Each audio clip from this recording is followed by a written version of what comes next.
Hi and welcome. My name is Julieanne and in today's episode of The Complete Picture, we're going to take a look at how we can clip a photograph into a shape.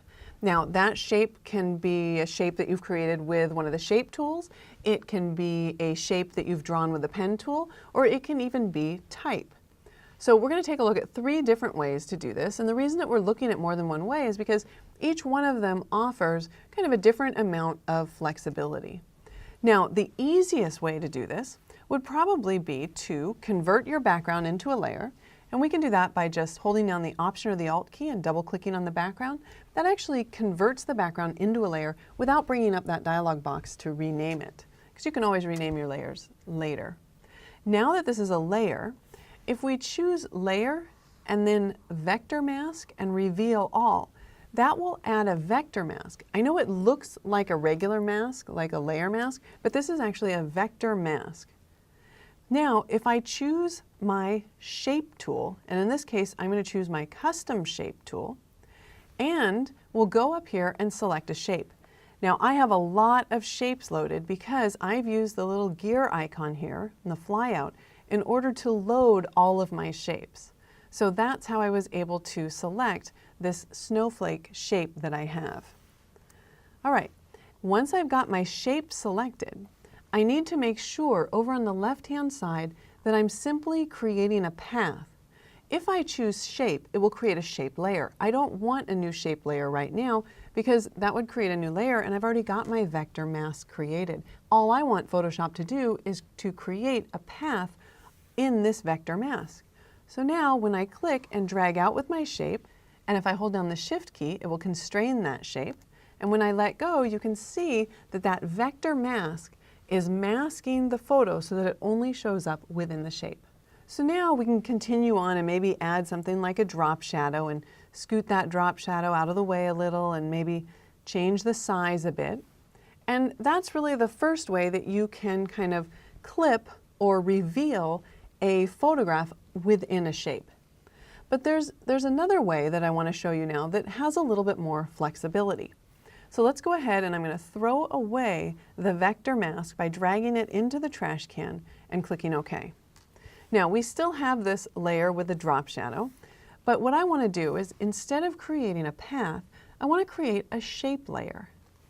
Now when I click and drag out my shape layer, it's simply going to fill it with the default here. It might add a stroke. Of course, we can come in and change that. We can either, add a stroke if you want to, or you can just say no stroke. That's up to you.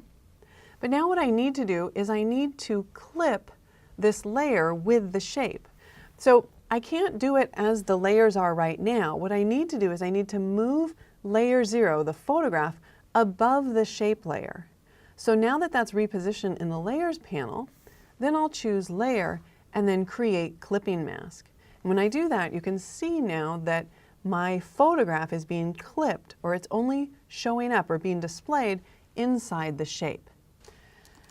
If you do it this way, you'll want to be sure to drag your effects down to your shape layer then in order to get that nice soft drop shadow. Now, this looks very similar to what we did a moment ago, but what I'm going to do is I'm going to make a duplicate of layer 0, the photograph. I'm just going to hold down the Option or the Alt key and drag that copy below the shape layer. And then what we can do is just change maybe the opacity on that layer. I tap the V key to get the Move tool, and then I'll tap the 5 key so that we get kind of a screened back look on the image behind the one that we've clipped. So just kind of a secondary alternative. You could also do that with the shape and the vector mask that we did a minute ago, but some people prefer to do it this way. I'm going to show you one last way to do this. Again, it's just up to you as far as personal preference goes, how you want to create this effect. But this last technique involves using your photograph as one layer, and then grabbing your shape layer again. So I'll tap the U key to get my shape tool.